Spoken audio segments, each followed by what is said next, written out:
بسم اللہ الرحمن الرحیم۔ ناظرین اکرام السلام علیکم۔ وائس آف جرمنی کی اردو سروس میں اپنے میزبان عباس انور اور عرفان احمد خان کا سلام قبول کیجیے۔ ناظرین، آج کا پروگرام جو ہے وہ رمضان کے اسپیشل کے حوالے سے ہے، جس میں رمضان کے آخری عشرہ اور اعتکاف اور لیلۃ القدر کے حوالے سے ہم معروف جو دینی رہنما ہیں، دینی ڈاکٹر عبدالغفار صاحب، ان کے ساتھ جو ہے ہم گفتگو کریں گے۔ ڈاکٹر صاحب ایک معروف عالم دین ہیں، جنہوں نے ٹرکش کے زبان کے اندر جو ہے، جن کو اللہ تعالیٰ نے قرآن کریم کا ترجمہ کرنے کی بھی سعادت نصیب کی۔ اس کے علاوہ آپ نے بے پناہ دینی لٹریچر جو ہے وہ ٹرکش زبان میں اس کا ترجمہ کیا ہوا ہے۔ آپ نے ٹرکش زبان کے اندر جو ہے وہ پی ایچ ڈی بھی کی ہوئی ہے، اور آج ہم نے ان کو رمضان کے حوالے سے ان سے گفتگو کرنے کا ارادہ ظاہر کیا ہے۔ اور جی ڈاکٹر صاحب السلام علیکم۔ وعلیکم السلام۔ ڈاکٹر صاحب، آج کا پروگرام جیسے کہ میں نے کہا کہ رمضان کے حوالے سے ہے، تو جیسے کہ رمضان کو پہلا عشرہ جو ہے رحمت قرار دیا گیا ہے، دوسرا عشرے کو بخشش کا عشرہ کہا جاتا ہے، تیسرا عشرہ جو ہے وہ نجات کے حوالے سے کہا جاتا ہے کہ بھئی نجات کا ذریعہ ہے۔ تو یہ رمضان کو جو 3 مخصوص میں مخصوص کیا گیا ہے، اس میں تیسرا عشرہ نجات جو ہے، اس کی کیا خصوصیت ہے؟ اس کو کیوں نجات کا ذریعہ دیا گیا تیسرا عشرے کو؟ بسم اللہ الرحمن الرحیم۔ سب سے پہلے تو بات میں اپنی باتوں کے درمیان گفتگو کے دوران اس کا جواب بھی دے دوں گا انشاءاللہ۔ جب یہاں سے بات شروع کرتے ہیں جہاں سے خود اللہ تعالیٰ نے بات شروع کی ہے، جی کہ شہر رمضان الذی انزل فیہ القرآن ھدی للناس وبینات من الھدی والفرقان، کہ رمضان کا مہینہ وہ مہینہ ہے جس میں قرآن کریم اتارا گیا، اور بھی اس کے معنی ہیں جو انسانوں کی ہدایت کے لیے ہے، اور اس میں کھلے دلائل ہیں بڑے بڑے، بینات من الہدی والفرقان، اور فرمایا من شاہد منکم الشہر فلیصمہ، اور جو رمضان میں صحت مندی کی حالت میں موجود ہے وہ ضرور فرمایا روزے رکھے، اور یہ اسی طرح چلتا ہے۔ یہ تو آج کل جیسا کہ آپ نے ذکر بھی کیا ہے کہ ہم آخری عشرہ میں ہیں، اور اس کے ایک حصے کو رحمت کہا گیا ہے، مغفرت کہا گیا اور نجات۔ اصل میں اس کے صوفیاء نے بہت سارے معنی کیے ہیں۔ ایک معنی یہ بھی ہے کہ یہ رحمت کے انتشار رحمت کے مختلف پہلو ہیں۔ جیسے اللہ تعالیٰ نے دیکھیں سورہ فاتحہ میں الرحیم، الرحمن الرحیم کہا ہے، دونوں رحمان اور رحیم، رحمت اس کی جو ہے اس کا کوئی حساب ہی نہیں ہے۔ کس طرح تیرا کروں ہے ظلمن شکر و سپاس، وہ زبان لاؤں کہاں سے جس سے ہوئی کاروبار۔ اللہ تعالیٰ نے سورہ لقمان میں فرمایا وَأَسْبَغَ عَلَيْكُمْ نِعْمَهُ ظَاهِرَةً وَبَاطِنَةً، خدا نے اپنی ظاہری اور باطنی نعمتوں کو تم پر بہا دیا ہے۔ پہلے رحمان پھر رحیم، لیکن بات ایک ہی ہے، آگے پھر اس کی تفصیلات۔ بس یہ مختلف انداز حضرت صلی اللہ علیہ وسلم کے سمجھانے کی بھی تھے کہ اللہ تعالیٰ کی اس رحمت جو رمضان کی شکل میں اترتی ہے، جو روحانی دنیا کا یوں کہنا چاہیے کہ یہ بہار کا موسم ہے، جسے دیکھیں باہر کے موسم بھی ہیں، آج کل بھی یہاں تو بہار ہے، اور آپ دیکھتے ہیں کہ خزاں کا موسم بھی ہوتا ہے، سردیوں کا موسم بھی ہوتا ہے، بہن ہی روحانی دنیا میں بھی ایک موسم ہے۔ اور پھر آخر عشرہ جو ہے اس کا پھر پھل پکنے کا انداز ہے۔ اس لیے مجھے یہ بات اکثر صوفیاء کی اچھی لگتی ہے کہ حضور نے اگرچہ نام الگ الگ رکھے ہیں، لیکن ایک ہی چیز کے مختلف پہلو ہیں، اس کی رحمت کے انتشار کے اور پھر اس کے ثمرات۔ دیکھیں اللہ تعالیٰ نے کیا حکمت کے ساتھ اس مہینے کو، یہ 9واں مہینہ ہے، آپ غور کریں، یہ بھی ایک غور طلب بات ہے، سمجھنے کی بات ہے. بچہ ماں کے رحم میں، وہاں بھی یہی رحم والا بات ہے، رحم، جس کا میں رحمان اور رحیم کی بات اور رحمت کی بات کر چکے ہیں. بچہ 9 ماہ تک رحم مادر میں رہتا ہے، اور رمضان کا مہینہ بھی 9واں مہینہ ہے سال کا. بچہ 9 ماہ رہنے کے بعد مادر رحم سے مکمل ہو کر باہر آتا ہے. اللہ تعالیٰ ہم سے یہ توقع رکھتے ہیں کہ اس روحانی مہینے میں بھی تم کوشش کرو اور محنت کرو، تمہارے اوپر گناہوں کی کوئی علائش باقی نہ رہے، اور تم جنت میں چلے جاؤ اس دنیا میں رہتے ہوئے بھی.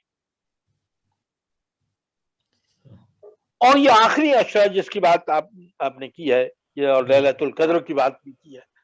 اصل بات یہ ہے کہ یہ رمضان کا مہینہ عبادات کا مہینہ ہے. دیکھیں اس میں اعتکاف بھی ہے، اس میں لیلۃ القدر بھی ہے، اس میں سحری پر کے وقت میں اٹھنا جو ہے رات کو، یعنی اس وقت، بلکہ سحری سے پہلے نماز تہجد، پھر اللہ تعالیٰ کی خاطر سے روزہ رکھنا ہے. اور سارا دن جو ہے وہ اس لیے کہ میرے خدا نے کہا ہے تم نے بھوکا رہنا ہے.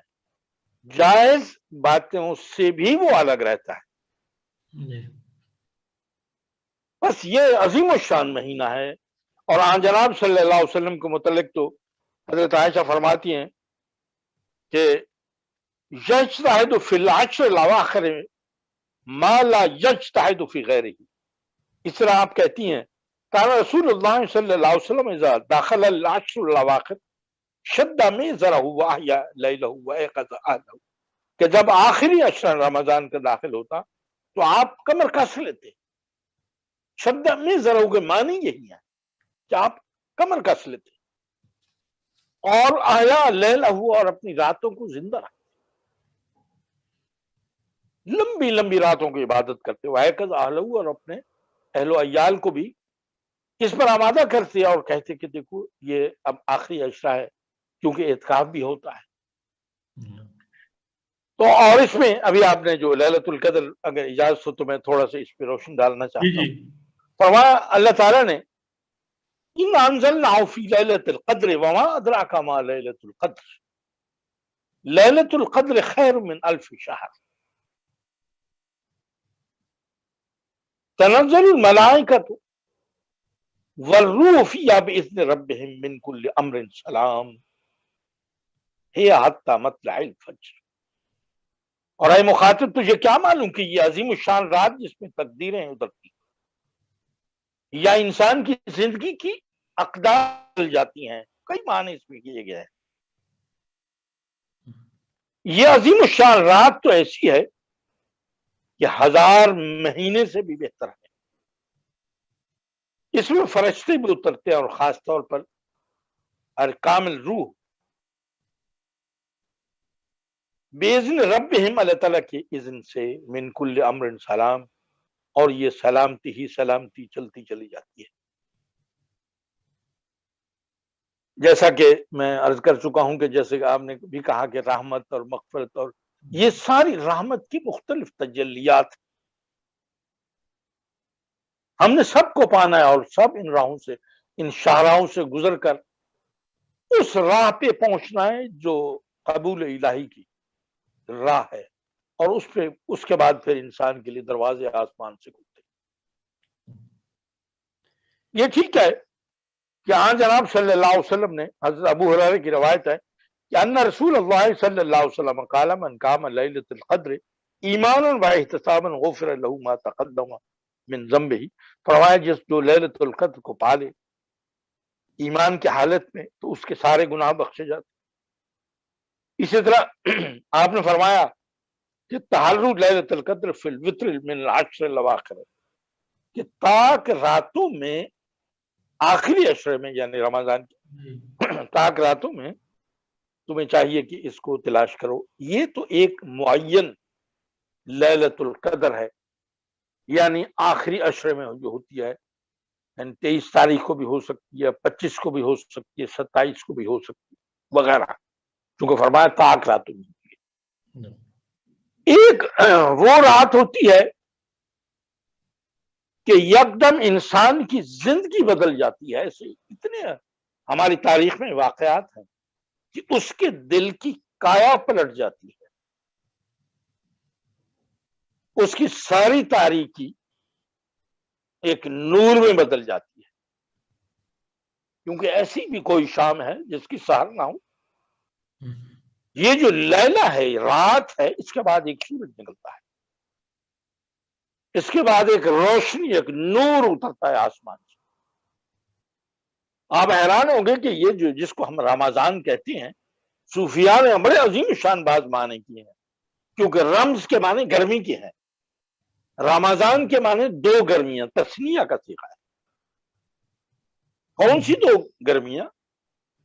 کہتے ہیں کہ محمد مصطفیٰ صلی اللہ علیہ وسلم غاروں میں جاتے تھے، انسانیت کے لیے دعائیں کرتے تھے. بس سامنے میں کیا خوب فرمایا کہ نارا ہو تو درد میزت درد پے خلق خداؤ استذرو کاش. فرمایا کہ محمد مصطفیٰ صلی اللہ علیہ وسلم غاروں میں جا کر انسانیت کے لیے دعائیں کرتے تھے.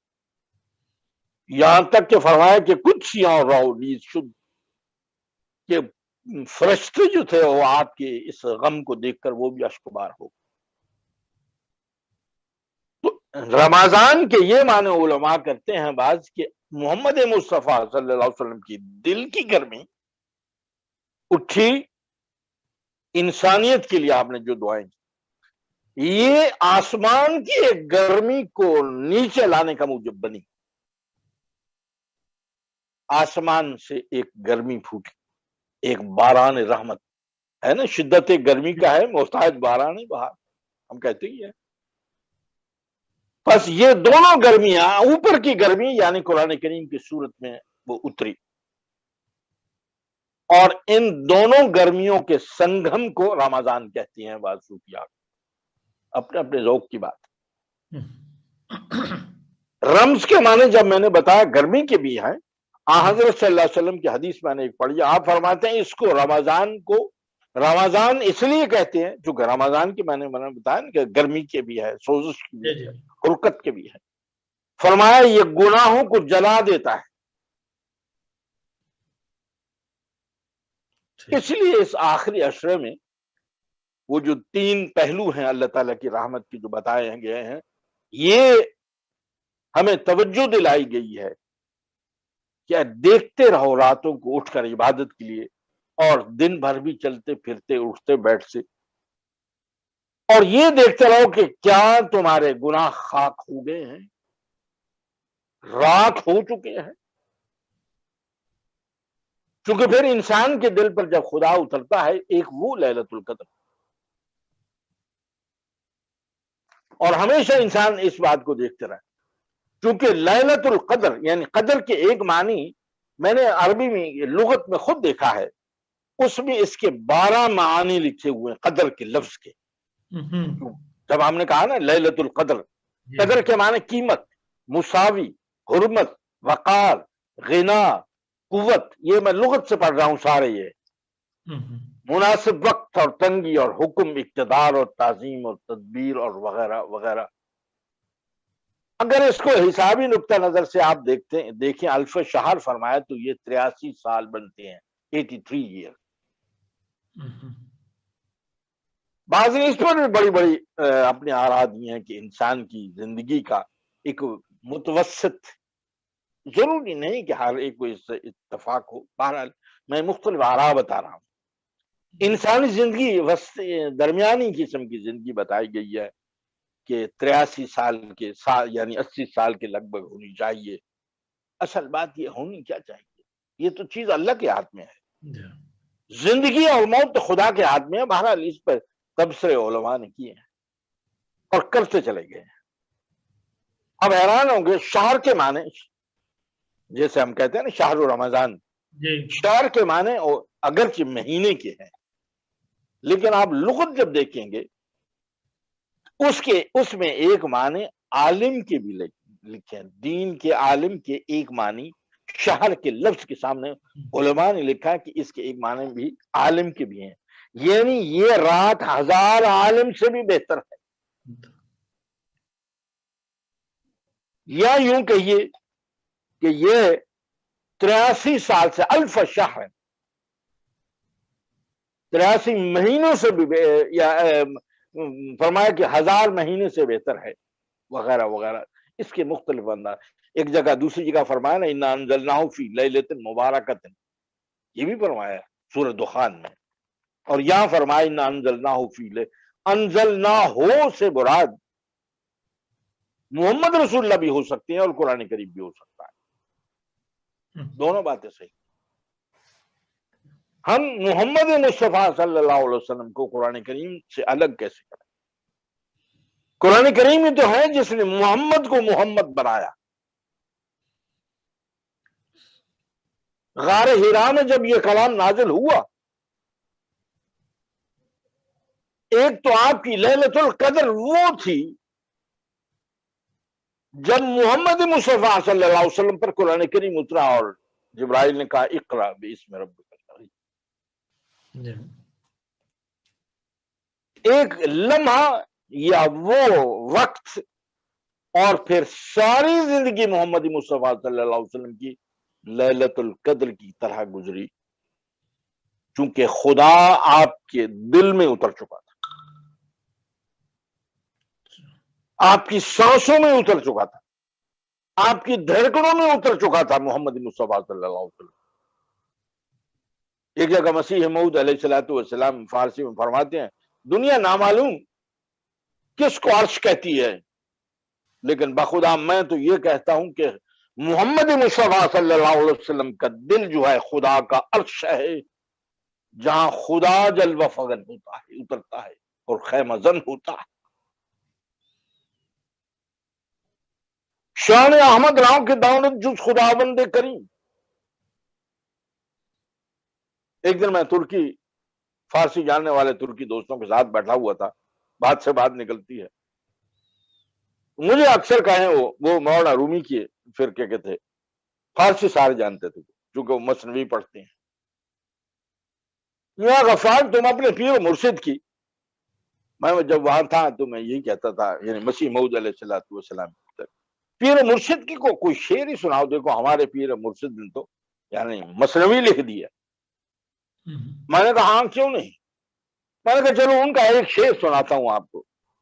وہ کہتے ہیں شان احمد را کے دانت جز خدا بندے کریم، آنچنا از خود جدا شد کز میاں استاد میں۔ احمد صلی اللہ علیہ وسلم کی شان کو، چونکہ محمد رسول اللہ احمد بھی تو ہے نا، اس کی شان کو دنیا میں کوئی نہیں جانتا سوائے خدا کے۔ آنچنا از خود جدا شد کز میاں استاد میں، اور وہ اپنے آپ سے اس طرح گزر گئے اور خدا میں اس طرح فنا ہو گئے کہ احمد کی میم گر گئی اور احد باقی رہ گیا۔ اس مجلس میں آخر میں ایک بڑے داڑھی والے مولوی صاحب تھے، جبہ پہنو اٹھے، چیخ مار کے کہتے ہیں واہ قربان ہو جاؤں تیرے پیر پر غفار۔ کیا شعر بولا، ہماری ساری مثنوی ایک طرف اور تیرے پیر کا ایک یہ شعر، اس کی فصاحت اور بلاغت تو دیکھو کہ احمد کی میم گر گئے۔ بس میں یہ بتانا چاہ رہا تھا کہ احمد صلی اللہ علیہ وسلم، محمد رسول اللہ پر جب قرآن مجید اترنا شروع ہوا، وہ بھی تو لیلۃ القدر ہے، ایک عظیم لیلہ، ہر طرف رات تھی، تاریکی پھیلی ہوئی تھی، اس میں کیا شک۔ خدا نے آپ کو سراج منیر بنایا اس رات کو، کہ تاریکیوں کو پھاڑنے کے لیے، اس کو ختم کرنے کے لیے، خود قرآن کریم نے آپ کو سراج منیر قرار دیا۔ حضرت مسیح موعود علیہ السلام فرماتے ہیں ہم لیلۃ القدر کے دونوں معنوں کو مانتے ہیں۔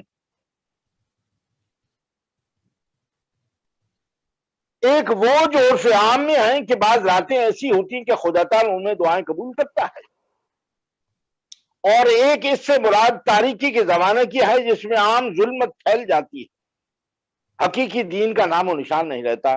اس میں جو شخص خدا تعالیٰ کے سچے متلاشی ہوتے ہیں، اس کی اطاعت کرتے ہیں، وہ بڑے قابل قدر ہوتے ہیں۔ ان کی مثال ایسی ہے جیسے ایک بادشاہ ہو اور اس کا ایک بڑا لشکر ہو، لیکن دشمن کے مقابلے میں وہ شکست کھا جائے اور سارے اس کے ساتھ ہی چلے جائیں سوائے ایک دو کے، اور انہی کے ذریعے دوبارہ خدا اس کو فتح دے دے، تو ان دوستوں کو دیکھ کر کتنا بادشاہ خوش ہوگا۔ بس اس وقت جب کہ ہر طرف دہریت پھیلی ہوئی ہے، کوئی تو قول سے اور کوئی عمل سے خدا تعالیٰ کا انکار کر رہا ہے، ایسے وقت میں جو خدا تعالیٰ کا حقیقی پرستار ہوگا وہ بڑا قابل قدر ہوگا۔ جناب صلی اللہ علیہ وسلم کا زمانہ بھی لیلۃ القدر کا زمانہ ہے، یہ حضور فرما رہے ہیں۔ اس وقت کی تاریکی اور ظلمت کی بھی کوئی انتہا نہ تھی، ایک طرف یہود گمراہ، ایک طرف عیسائی گمراہ، ادھر ہندوستان میں دیوتا پرستی، آتش پرستی وغیرہ، گویا سب دنیا میں بگاڑ پھیلا ہوا تھا۔ اس وقت بھی جب کہ ظلمت انتہا کو پہنچ گئی تھی تو اس نے تقاضا کیا کہ ایک نور آسمان سے نازل ہو، سو وہ نور جو نازل ہوا حضرت صلی اللہ علیہ وسلم کی ذات بابرکات تھی۔ قاعدہ کی بات ہے کہ جب ظلمت اپنے کمال کو پہنچتی ہے تو وہ نور کو اپنی طرف کھینچتی ہے، جیسا کہ چاند کی 29 تاریخ ہو جاتی ہے اور رات بالکل اندھیری ہوتی ہے تو نئے چاند کے نکلنے کا وقت ہوتا ہے۔ فرمایا تو اس زمانے کو بھی خدا تعالیٰ نے لیلۃ القدر کے نام سے موسوم کیا ہے۔ اسی طرح جب نور اپنے کلام کو پہنچتا ہے تو پھر وہ گھٹنا شروع ہوتا ہے، جیسا کہ چاند کو دیکھتے ہو، اور اسی طرح سے یہ قیامت تک یہ سلسلہ جاری رہے گا۔ ایک وقت نور کا غلبہ ہوتا ہے اور ایک وقت جو ہے وہ ظلمت کا غلبہ ہوتا ہے۔ بڑے عظیم شان معانی ہیں جو ہمارے آقا مسیح موعود علیہ الصلوۃ والسلام نے اس رنگ میں بیان فرمایا ہے۔ خلیفۃ المسیح الخامس ایدہ اللہ تعالی بے نسل عزیز فرماتے ہیں، حدیث میں آتا ہے کہ جب آن جناب صلی اللہ علیہ وسلم کو یہ علم دیا گیا کہ آپ خوشی خوشی گھر سے باہر نکلے، یعنی یہ علم کہ لیلۃ القدر کب ہوتی ہے، لیکن باہر دیکھا تو کچھ آدمی جو ہے آپس میں جھگڑا کر رہے ہیں، تو حضور نے ان کو صلح کرائی، خلیفۃ خامس فرما رہے ہیں۔ اس پر کافی دیر لگ گئی اور حضور کے ذہن سے یہ بات نکل گئی کہ یہ تاریخ کون سی۔ جب آپ دوبارہ اس طرف توجہ ہوئے کہ لیلۃ القدر کی تاریخ بتانی تھی، وہ تو ذہن سے اتر گیا۔ حضرت مسلم موعود رضی اللہ تعالیٰ نے لکھا ہے کہ حدیث کے الفاظ سے معلوم ہوتا ہے کہ بھولے ہی نہیں تھے، بلکہ الہی تصرف سے اس گھڑی کی یاد اٹھا لی گئی تھی، اسی میں حکمت تھی۔ بس آپ صلی اللہ علیہ وسلم نے فرمایا کہ اس جھگڑے کی وجہ سے یا اختلاف کی وجہ سے اس گھڑی کا علم اٹھا لیا گیا ہے، اس لیے اب معین تو نہیں، ہاں رمضان کے آخری عشرے میں اس کو تلاش کرو وغیرہ وغیرہ۔ یہ ہمارے آقا ایدہ اللہ تعالیٰ بالرسول عزیز کا خطبہ ہے اور بڑی تفصیل سے آپ نے بیان فرمایا۔ ڈاکٹر صاحب، جو لیلۃ القدر معین ہے طاق راتوں کے ساتھ، جی، وہ کیا ایک ہی دن سب کو نظر آ سکتی ہے یا مختلف طاق راتوں میں مختلف لوگوں کو نظر آ سکتی ہے؟ ہاں مختلف لوگوں کو آ سکتی ہے، چونکہ ہر ایک کا خدا کے ساتھ الگ تعلق ہوتا ہے، یہ بھی یاد رکھیں۔ بلکہ میں تو یہاں تک اگرچہ بعض لوگ معین کرتے ہیں، مثلا ترکی لوگوں نے اس کو یوں حل کر دیا ہوا ہے پورے ملک میں، بلکہ پوری دنیا کے ترک، میں چونکہ ترکی میں لمبا عرصہ رہا ہوں جہاں آپ نے ذکر بھی کیا ہے، یہ 27 رمضان کو کہتے ہیں، معین کر دیا۔ اس دن بڑی عبادت کرتے ہیں، کہتے ہیں آج رات، اب وقت اعلان کرتے ہیں مساجد میں کہ آج رات جو ہے وہ لیلۃ القدر۔ کچھ نظر آیا ہے یا نہیں آیا، اس لیے کچھ نہیں کہا جا سکتا، بلکہ میں اس بات کا قائل ہوں کہ ہر شخص کی اپنی ایک لیلۃ القدر ہوئی، اللہ تعالیٰ کے ساتھ بھی الگ الگ تعلق ہے۔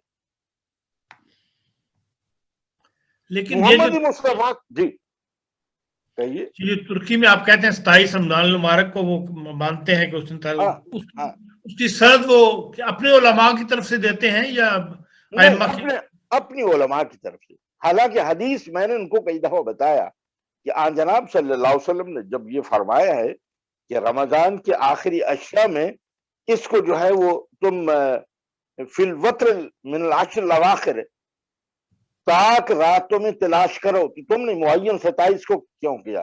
کہنے کہ ہمارے عثمانی علماء نے ایسا کہا تھا، ہم نے ایسے کر دیا۔ اس کا حل نکالا ہے گویا، یہ غلط بات۔ میرے نزدیک اس کے بتانے کا ایک مقصد یہ ہے کہ کثرت سے اپنی عبادت کی طرف توجہ، کیونکہ رمضان گزرنے والا ہے۔ یہ 9واں مہینہ، جیسا میں پہلے بتا چکا ہوں کہ بچہ 9 ماہ مادر رحم میں رہنے کے بعد مکمل ہو کر باہر آتا ہے۔ بعین اللہ تعالیٰ نے اس طرف توجہ دلائی ہے کہ دیکھو تم اس مہینے کے آخری ایام میں خوب عبادت کرو، میرے ساتھ تعلق قائم کرنے کی کوشش کرو۔ اصل بات قرب الہی ہے، تقرب الہی ہے۔ حضرت مسیح موعود علیہ السلام فرماتے ہیں اس قادر اور سچے اور کامل خدا کو ہماری روح اور ہمارا ذرہ ذرہ وجود کا سجدہ کرتا ہے، جس کے ہاتھ سے ہر ایک روح اور ہر ایک ذرہ مخلوق کا ماں اپنی تمام قوا کے ظہور پذیر ہوا، جس کے وجود سے ہر ایک وجود قائم ہے، اور کوئی چیز نہ اس کے علم سے باہر ہے، نہ اس کے تصرف سے، نہ اس کے خلق سے۔ اور ہزاروں درود اور سلام اور رحمتیں اور برکتیں اس پاک نبی محمد مصطفیٰ صلی اللہ علیہ وسلم پر ہوں، جس کے ذریعے سے ہم نے وہ زندہ خدا پایا جو آپ کلام کر کے اپنی ہستی کا آپ ہی نشان دیتا ہے، اور آپ فوق العادت نشان دکھلا کر اپنی قدیم اور کامل طاقتوں اور قوتوں کو ہم کو چمکنے والا چہرہ دکھاتا ہے۔ سو ہم نے ایسے رسول کو پایا جس نے خدا کو ہمیں دکھلایا، اور ایسے خدا کو پایا جس نے اپنی کامل طاقت سے ہر ایک چیز کو پایا۔ اس کی قدرت کیا ہی عظمت اپنے اندر رکھتی ہے، جس کے بغیر کسی چیز نے نقش وجود نہیں پکڑا، اور جس کے سہارے کے بغیر کوئی چیز قائم نہیں رہتی۔ وہ ہمارا سچا خدا ہے، اور بے شمار برکتوں والا، اور بے شمار قدرتوں والا، اور بے شمار حسن والا اور احسان والا، اس کے سوا کوئی خدا نہیں۔ پھر فرمایا ہمارا بہشت ہمارا خدا ہے، ہمارے اعلیٰ لذات ہمارے خدا میں ہیں، کیونکہ ہم نے اس کو دیکھا اور ہر ایک خوبصورتی اس میں پائی۔ یہ دولت لینے کے لائق ہے اگرچہ جان دینے سے ملے، اور یہ لال خریدنے کے لائق ہے اگرچہ تمام وجود کھونے سے ملے۔ اے محروم اس چشمہ کی طرف دوڑو کہ وہ تمہیں سیراب کرے گا۔ یہ زندگی کا چشمہ یہ تمہیں بچائے گا۔ میں کیا کروں اور کس طرح اس خوشخبری کو دلوں میں بٹھاؤں، کس دف سے بازاروں میں منادی کروں کہ تمہارا یہ خدا ہے تو لوگ سن لیں، اور کس دوا سے میں علاج کروں تو سننے کے لیے لوگوں کے کان۔ بات یہ ہے کہ اس رات میں انسان کی جستجو کیا ہونی چاہیے، یہی ہونی چاہیے۔ اس لیے مسیح اسلام نے فرمایا اے سننے والوں سنو، کہ خدا تم سے کیا چاہتا ہے، بس یہی کہ تم اسی کے ہو جاؤ۔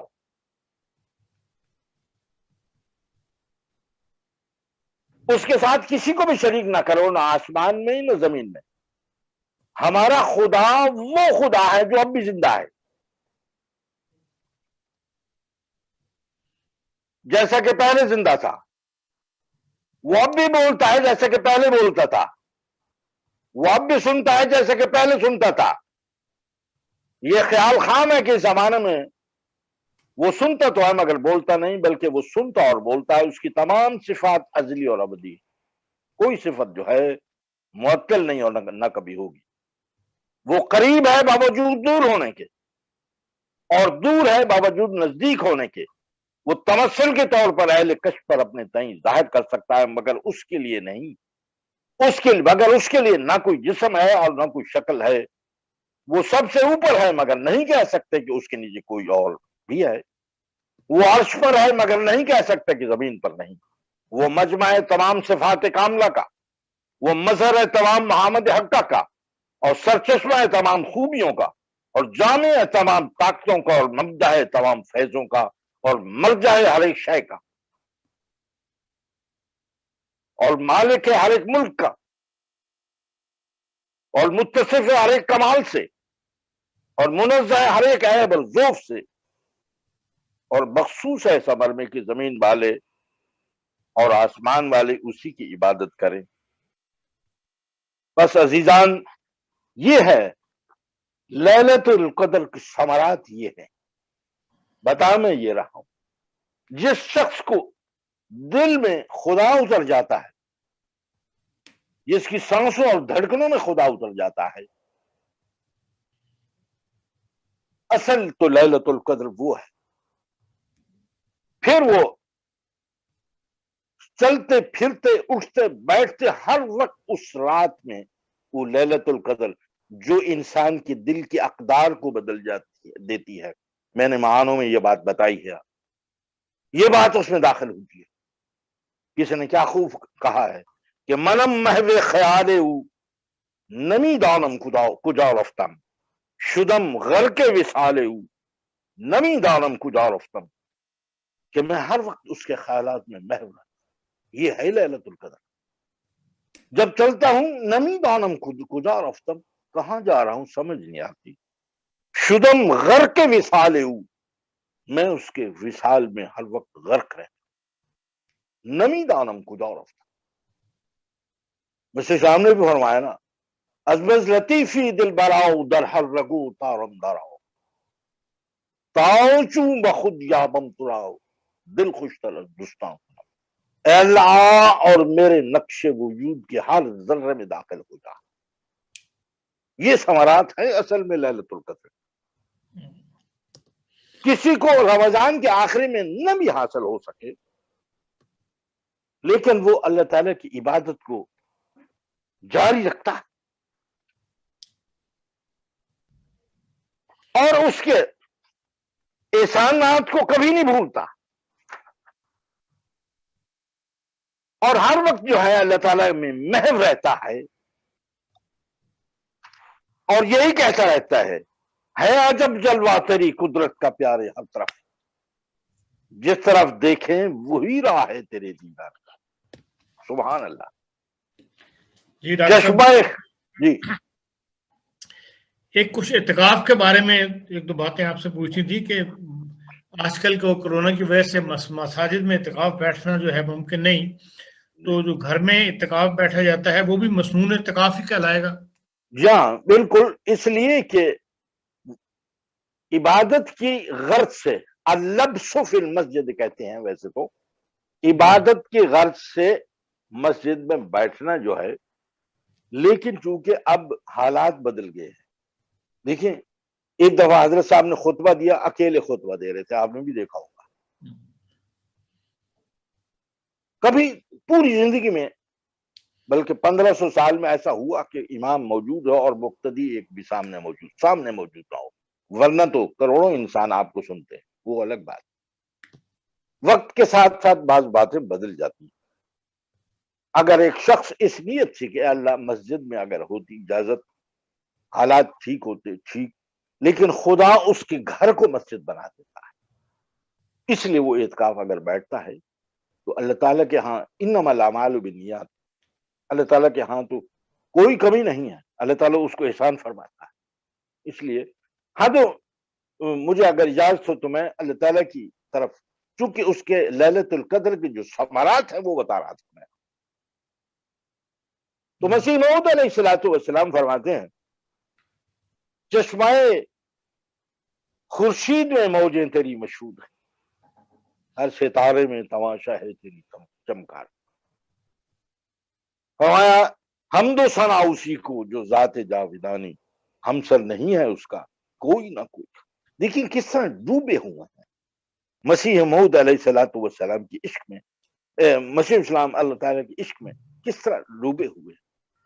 تیرے کوچے میں کن راہوں سے آؤں، وہ خدمت کیا ہے جس سے تجھ کو پاؤں،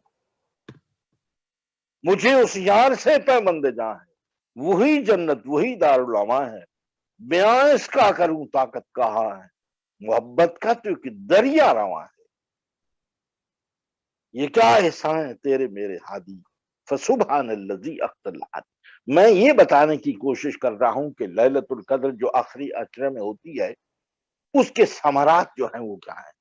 خدا ملتا، ان ایام میں انسان کو نہ بھی مل سکے، خدا تعالیٰ چاہے، خدا تعالیٰ اس بات پہ قادر ہے کہ وہ کوئی لمحہ ایسا لا دیتا ہے کہ جو اس کے لیے لیلۃ القدر بن جاتا ہے۔ اگر کچھ اجازت ہو تو ایک دو واقعات میں چونکہ 2 سال تک محترم راضی کی صاحب کے ساتھ رہا ہوں، آپ کی میں باتیں سنتا رہتا تھا، آپ کبھی کندھے دبا دینے، کبھی پاؤں دبا دینا، اگر اجازت ہو تو اور بزرگوں کی کچھ ذہن میں آ رہی ہیں باتیں، کیونکہ یہ لمحات جو ہوتے ہیں جو انسان کے دل کے اقدار کو یکسر بدل دیں، وہ بھی لیلۃ القدر ہے۔ اس کی بے شمار اقسام ہے۔ اس کا دل کے اندر جو رات تھی، جو تاریکی تھی، وہ خدا کے اترنے سے پھر وہ تاریکی دور ہوتی ہے۔ میں تاریخ جدید کے دفاتر میں قرآن مجید کا ان دنوں ترجمہ کر رہا تھا۔ محمد یار نامی ایک ہمارے دوست یہاں سے جھنگ کی طرح کبیر والا سے آتے تھے، ہفتے میں ایک دفعہ آ کر مجھے ملتے تھے، میں ان کو ٹھنڈا پانی پلاتا۔ وہ 1974 میں آپ اندازہ لگائیں جبکہ ہمارے خلاف فیصلہ کیا گیا تھا پارلیمنٹ میں، ان سے کہا کہ آپ حافظ صاحب عالم ہیں، اور وہ قرآن کریم کے حافظ صرف نہ تھے بلکہ حفظ کراتے تھے، حافظ گر تھے، کیسے احمدی ہوئے آپ؟ کہنے لگے میرے 30 طالب علم تھے، قرآن کریم حفظ کراتا تھا میں ان کو، اور ایک لمبے عرصے سے میں نماز تہجد پڑھتا تھا۔ ایک رات مجھے خیال آیا کہ کبھی خدا کو نہ سنا ہے، نہ دیکھا ہے، نہ اس کی خوشبو آئی۔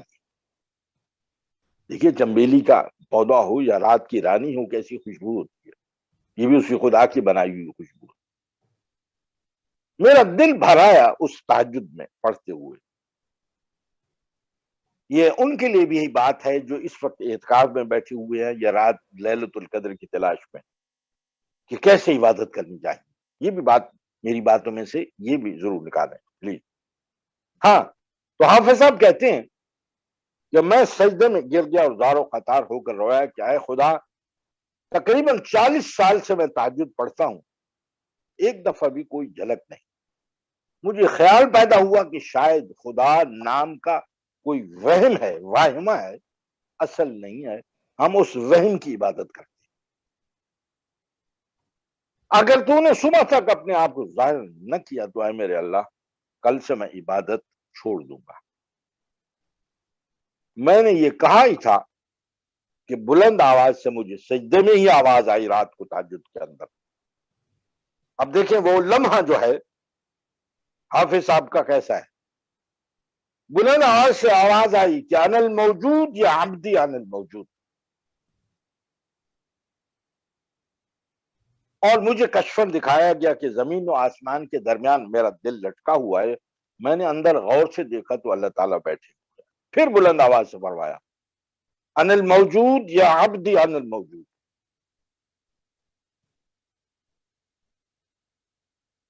پھر میں نے اٹھا سجدے سے اور پھر سجدے میں گر گیا، اور میں نے کہا کہ اچھا اس وقت تو آپ نظر آ رہے ہیں، لیکن پھر سال ہاؤ بگذشت واز دل نہ رفت، پھر یادیں رہ جاتی ہیں، تعلق نہیں ہوتا۔